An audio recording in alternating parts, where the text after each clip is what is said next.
की जय। तो कलावती ने बैठ करके भगवान की कथा सुनी, प्रसाद लिया, विलंब के साथ देरी के साथ घर आई। तो माता ने पूछ लिया, हे पुत्री इतनी देरी तक कहाँ रही? ये घूमने फिरने का काम साधुओं का, सन्यासियों का, ब्राह्मणों का है, आप बिना बताए इतनी देरी तक कहाँ रही? तो कलावती ने निवेदन किया, माता एक ब्राह्मण किया, भगवान सत्यनारायण की कथा सुनी, प्रसाद लिया, इसमें हमें देरी हो गई।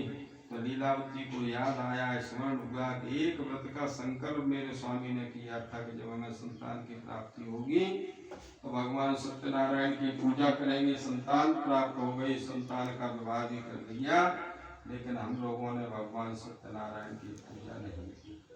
तो लीलावती ने उसी समय पत्र पुष्प फलम तोयम, पत्र पुष्प फल फूल जल के द्वारा भगवान सत्यनारायण की पूजा की। जब उस समय कुछ घर में था ही नहीं, भगवान सत्यनारायण से बारंबार क्षमा प्रार्थना की, भगवान से निवेदन कर दिया, प्रभु मेरे द्वारा किए हुए व्रत का फल आप मेरे स्वामी को प्रदान करें। जब ऐसे भगवान से निवेदन किया तो भगवान सत्यनारायण जो प्रसन्न हो जाते हैं। राजा चंद्रकेतु को स्वप्न में दर्शन दिया, आदेश दिया। राजा ने प्रातःकाल होने पर दोनों वैश्यों को कारागार से मुक्त किया, उनके बाल बनवाए, बेड़ी कटवाई, सुंदर वस्त्र आभूषण प्रदान किए, पुरानित्यम यद्रव्यम द्रगुणीकृत तमाम। राजा ने जो धन उनसे लेकर के अपने कोष में जमा किया था उससे दोगुना धन उन दोनों वैश्यों को प्रदान किया। तो राजा को प्रणाम करके दोनों वैश्य अपने नगर को चल देते हैं। श्री स्कंद पुराण रेवा खंडे 3 अध्याय। और ये श्री सत्यनारायण भगवान की जय।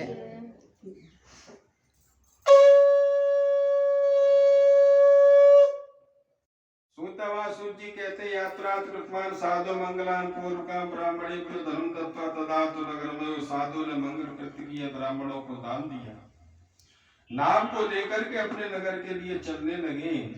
तो भगवान सत्यनारायण ने जिज्ञासा बस भगवान ने विचार किया, देखे हमने इनको अभी दोगुना धन प्रदान कराया है, इनके कुछ विचार परिवर्तित हुए, विचार बदले या नहीं, सात्विक विचार बने कि या वही जो नकारात्मक विचार है। ऐसा भगवान ने विचार करते हुए दंडी स्वामी का वेश बना करके साधु से जाकर के धन की याचना करती कि साधु तुम्हारे नाम में जो धन है उसमें से कुछ धन हमें दान में दे दीजिए। जब भगवान ने ऐसे कहा तो साधु ने एक बार फिर से भगवान से सत्य का संभाषण कर दिया, झूठ कह दिया कि मेरे नाम में धन तो है ही नहीं, लता पत्राधिक भरे हुए हैं। जब ऐसे निष्ठुर और रूखे वचन साधु ने भगवान के प्रति कहे तो भगवान सत्यनारायण कहते हैं, सत्यम भवतु बचा, हे भाई तुम कह रहे हो कि हमारे नाम में धन नहीं है तो आपके वचन ही सत्य हो जाए। ऐसा कहकर के भगवान ने कुछ दूर जाकर के विश्राम किया। दंडी स्वामी के जाने के बाद साधु ने जैसे ही नाव को हिलते डोलते हुए देखा, पहले नाव में धन भरा हुआ था तो नाव जो है पानी में डूब करके चल रही थी। अब जैसे ही लता पत्रादिक में परिवर्तित हुआ धन तो नाव हल्की हो गई। साधु को संशय हुआ, नाव को खोल करके देखा तो नाव में जैसे ही लता पत्रादिक देखे तो साधु मूर्छित होकर के गिर पड़े। दामाद ने समझाया, पिताजी शोक न करें, अभी जो दंडी स्वामी आए थे वही आपको श्राप दे, अतः आप उन्हीं की शरण में जाएं।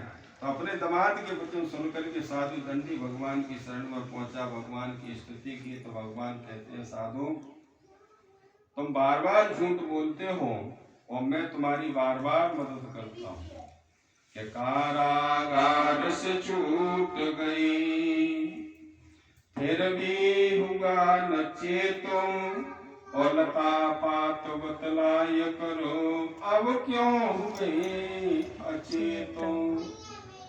राजा के कारागार से मैंने तुम्हें छुड़वा दिया, कारागार में बंद रहते हुए दोगुना धन प्रदान कराया, उसके बाद भी तुमने हमसे झूठ कहा कि मेरे नाम में धन नहीं है। और इसी प्रकार की गलतियां हम लोग भी नित्य प्रति करते हैं।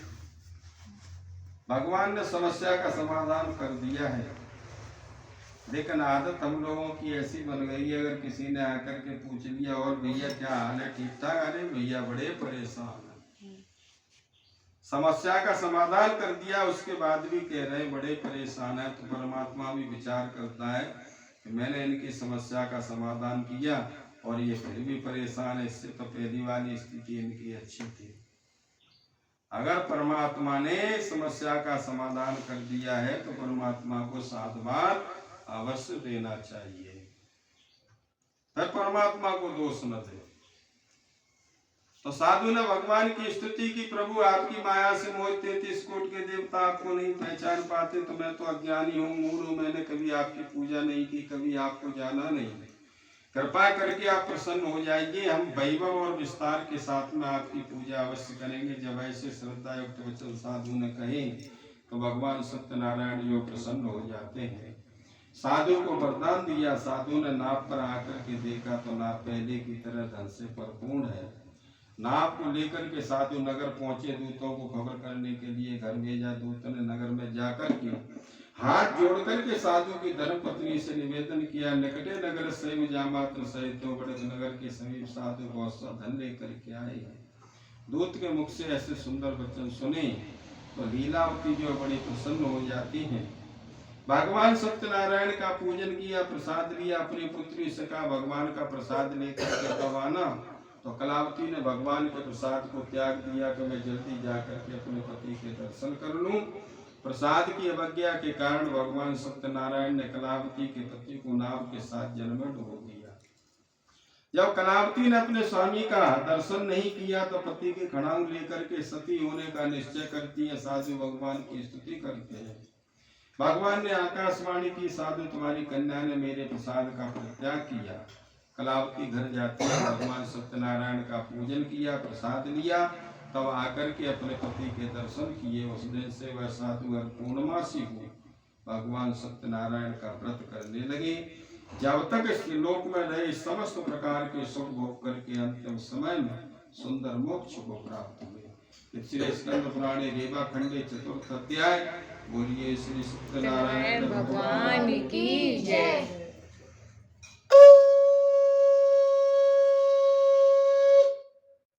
सूतवा सूत जी कहते 5वें अध्याय में तुंगध्वज नाम के राजा हुए जिन्होंने भगवान के प्रसाद को त्याग करके दुख प्राप्त किया। एकदा सा वनम गत्वा हत्वा बहुदान पशुन। राजा एक दिन वन में जाते बहुत से पशुओं का शिकार करते हैं। शिकार करते हुए राजा थक गए तो बरगद के नीचे आकर के बैठ जाते हैं। उसी बरगद के नीचे दूसरे कोने पर जंगल में रहने वाले ग्वालवाल भगवान सत्यनारायण की पूजा कर रहे थे। तो राजा के द्वारा पहला अपराध हुआ, भगवान का दरबार लगा हुआ था, राजा ने भगवान को प्रणाम नहीं किया।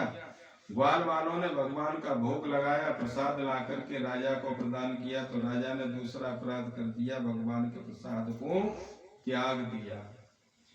प्रसाद को छोड़ करके अपनी नगरी में चले गए। तस्य पुत्र शतम नष्टम। उन राजा के 100 पुत्र थे, नष्ट हो गए। जितनी भी धन संपत्ति थी वह सभी नाश को प्राप्त हो गई।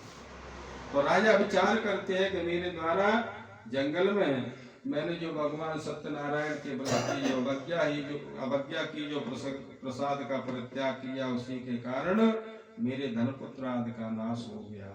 अतस्तत्रैव गच्छामि यत्र देवस्य पूजनम। अतएव मैं वहीं चल करके ग्वाल वालों को साथ में लेकर के श्रद्धा और भक्ति भाव के साथ में भगवान सत्यनारायण की पूजा करनी चाहिए। तो राजा वन में जाते हैं, ग्वाल वालों को साथ में लेकर के बड़ी श्रद्धा और भक्ति भाव के साथ में राजा ने भगवान सत्यनारायण का पूजन किया, प्रसाद ग्रहण किया। राजा फिर से दर्पपुत्र से युक्त होकर के इस लोक के समस्त सुख भोग करके अंतिम समय में सुंदर मोक्ष को प्राप्त हुआ। या एकदम कुरते सत्यव्रतम परम दुर्लभम। इस प्रकार से जो भी मनुष्य भगवान सत्यनारायण के इस परम दुर्लभ व्रत को करते हैं, सुनते हैं, भगवान के व्रत को धारण करते हैं, उनकी समस्त मनोकामनाएं भगवान सत्यनारायण की कृपा से पूर्ण होती है। विशेषतः कलयुगी लघु पायोस्त भूतले विशेष करके इस असत्य रूपी कलकाल में जहाँ हर मनुष्य जो है झूठ का आचरण करता है, झूठे ही लेना, झूठे ही देना, झूठे ही भोजन, झूठ चबेना, सारे कार्य झूठ के द्वारा संपादित करना चाहता है। ऐसे समय में भगवान सत्यनारायण का व्रत विशेष करके फलप्रदायी है। जिन भक्तों ने भगवान सत्यनारायण का पूजन किया, दूसरे जन्म की कथा सुने, सदानंद नाम के ब्राह्मण दूसरे जन्म में सुदामा नाम के ब्राह्मण हुए, भगवान कृष्ण की भक्ति को करते हुए मोक्ष को प्राप्त हुए।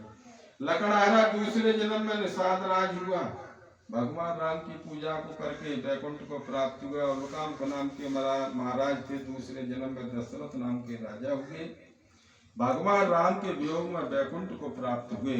साधु नाम के धार्मिक वैश्य थे, दूसरे जन्म में मोरध्वज नाम के राजा हुए, जिन्होंने अपने पुत्र को आरे से चीर करके भगवान के भूखे सेल को अर्पण किया, मोक्ष पाया।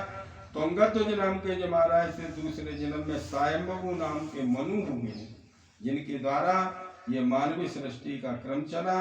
श्रीमद् भागवत का श्रवण करके वैकुंठ को प्राप्त हुए। जंगल में रहने वाले ग्वाल बाल, जिन्होंने राजा के साथ में भगवान सत्यनारायण की पूजा की, दूसरे जन्म में द्वापर युग में आकर के भगवान श्री कृष्ण के बाल सखा ग्वाल बाल हुए, भगवान की भक्ति को करते हुए मोक्ष को प्राप्त हुए। श्री स्कंद पुराण रेवा खंडे पंचम अध्याय। बोलिए श्री सत्यनारायण भगवान की जय।